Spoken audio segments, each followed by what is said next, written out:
ইফতারের কিছু সময় আগে স্ত্রী ডেকে বলতেছে, স্বামী আমাদের ইফতারির প্রয়োজন নাই, তবে ছোট ছোট বাচ্চারা রোজাদার, এই বাচ্চাদের মুখে যেন সামান্য ইফতার তুলে দিতে পারেন, এই পরিমাণ ইফতারির আয়োজন, এই পরিমাণ ইফতারির জোগাড় করিয়েন।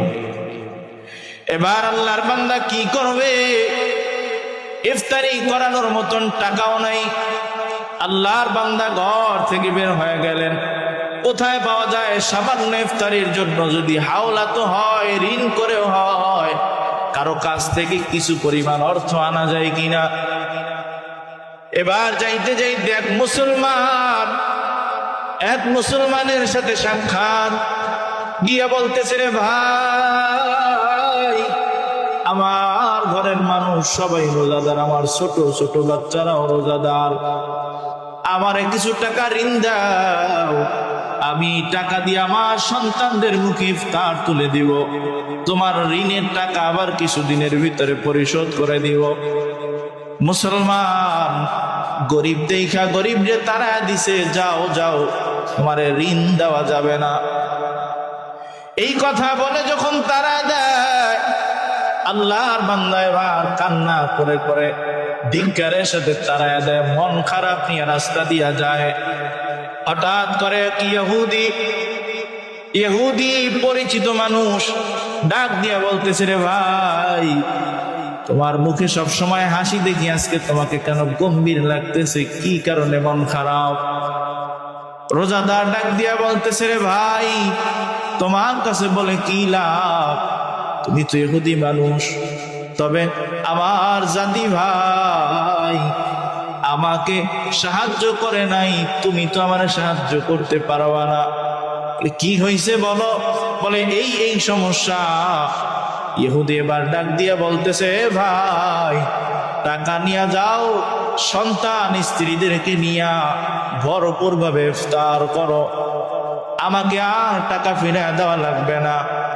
আল্লাহর বান্দা এবার সন্তানদেরকে নিয়ে ইফতার করে আর আল্লাহর কাছে দোয়া করে, আল্লাহ,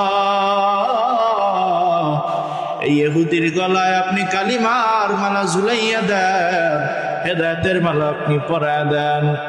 রাতের বেলা ইহুদিও ঘুমায় আর রোজাদাররাও ঘুমায়, যেই মুসলমানের কাছে টাকার জন্য গেছে ওই মুসলমানও ঘুমায়।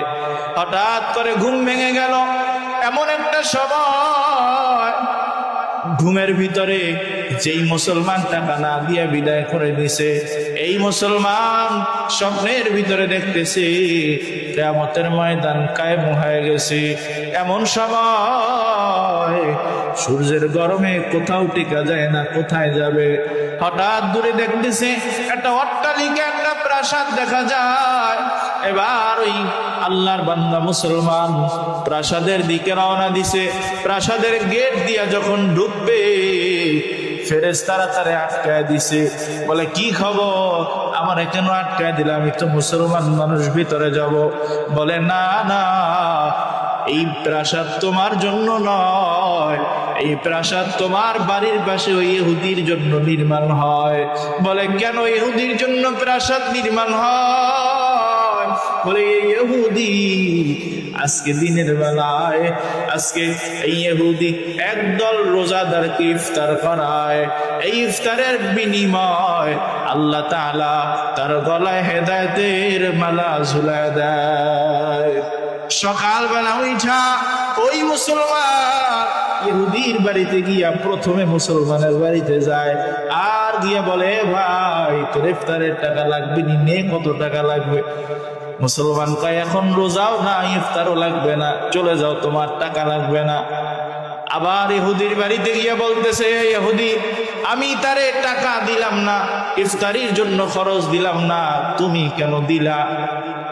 বলে, আমার ভালো লাগছে তাই দিয়া দিছি। বলে, তুমি তোমার টাকা ফিরায় নাও, ডাবল টাকা আমি তোমারে দিয়া দেই। বলে, না না, আমি টাকা ফিরায় নিতে পারবো না। এবারও জোর করতেছে, টাকাটা ফিরায় নাও, আমি নতুন করে টাকা দেই। বলে, এ মুসলমান, আমি বুঝা গেছি জান্নাতের প্রাসাদ দেখে তোর মাথা খারাপ হয়ে গেছে, জান্নাতের প্রাসাদ দেখে তোর মাথা খারাপ হয়ে গেছে। ডাক দিয়া বলতেছে, কেমনে দেখলা জান্নাতের প্রাসাদ? বলে, তুই যেই জান্নাতের প্রাসাদের বাইরে দাঁড়ায়ছিলি, আমি প্রাসাদের ভিতর থেকে জালনা থেকে দেখতেছি তোরে ফেরেশতারা তাড়ায় দিতেছে। বলে, আমারে দেখতে যদি ইহুদি মনে হয়, আমি আজকে থেকে পাক্কা মুসা নবীর উম্মত, মুসলমান হয়ে গেলাম। এই বান্দা আশুরার রোজা রেখেছে পরিবার সহ, ছেলে মেয়ে স্ত্রী সন্তান সবাই রোজা রেখেছে। কিন্তু বান্দা এমন গরিব, ইফতারির সময় সন্তানদের মুখে একটু ভালো ইফতার তুলে দিবে এই পরিমাণ সামর্থ্য বান্দার নাই।